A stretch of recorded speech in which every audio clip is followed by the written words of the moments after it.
Hello guys, আমি সঙ্গীতা। আজকে তোমাদের সাথে শেয়ার করব একটা নতুন রেসিপি, একদম নিরামিষ। প্রথমে একটু জিরা, জোয়ান আর ধনে ভালো করে শুকনো কড়াইতে তোমাদের টেলে নিতে হবে। তারপরে আমরা নিয়ে নিচ্ছি একটু কেশরি মেথি, যেটাকে আমরা শুকনো কড়াইতে টেলে রাখবো, কারণ এগুলো আমাদের পরে কিন্তু লাগবে। এরপরে আমি নিয়ে নেবো একটা মিক্সি জারে টমেটো, লঙ্কা, আদা, যেটাকে আমরা ভালো করে পেস্ট বানিয়ে নিলাম।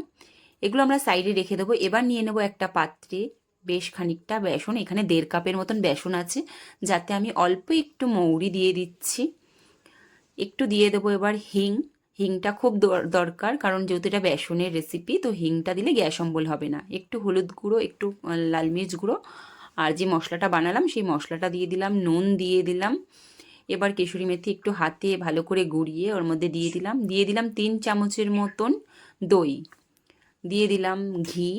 এবার দইয়ের সাথে রিয়াকশন করার জন্য আমরা একটু বেকিং পাউডার ইউজ করছি, যাতে যে পকোড়িটা বানাবো সেটা যেন সুন্দরভাবে ফুলে যায়।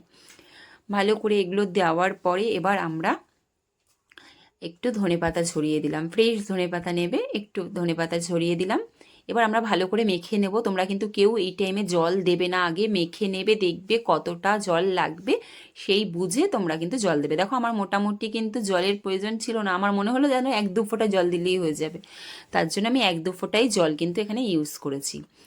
ঠিক এই স্টেজে আমরা এটাকে 10-15 মিনিট ঢেকে রেখে দেবো রেস্ট করার জন্য। এবার ফুলে যাওয়ার পর আমরা এরকমভাবে লেচির মতন কেটে নেব। আমরা এবার এটাকে ভালো করে জলে কিন্তু সেদ্ধ করব কমসে কম 15 মিনিটের জন্য। দেখো জলটা ফুটছে, আমি এই টাইমে এটাকে দিয়ে দিলাম, বেসনটাকে যেটা আমরা বানিয়ে রেখেছি এটাকে বয়েল করার জন্য আমরা এখানে ছেড়ে দিলাম। এইদিকে আমরা একখানা মিক্সি জারের মধ্যে কিছুটা দই নিয়ে নিলাম, কিছুটা জিরের গুঁড়ো নিয়ে নিলাম। এবার আমরা দিয়ে দেবো এর মধ্যে একটু ধনে, দিয়ে দেবো গোলমরিচ গুঁড়ো, দিয়ে দেবো হলুদ, দিয়ে দেবো লঙ্কার গুঁড়ো। এটা কাশ্মীরি লঙ্কার গুঁড়ো, শুধু কালারের জন্য দিয়েছি। এবার ভালো করে এটাকেও আমরা পেস্ট বানিয়ে রেখে দেবো। এবার এটা যেটা আমরা জলে এতক্ষণ ফুটালাম, একটু ঠান্ডা করে ঠিক এইভাবে পিস পিস করে কিন্তু কেটে নেব, কারণ এবার আমরা এটাকে ভাজবো। দেখো সুন্দর করে ভেজে নিয়েছি। এটা এমনি খালি মুখেই দারুণ লাগছিল খেতে।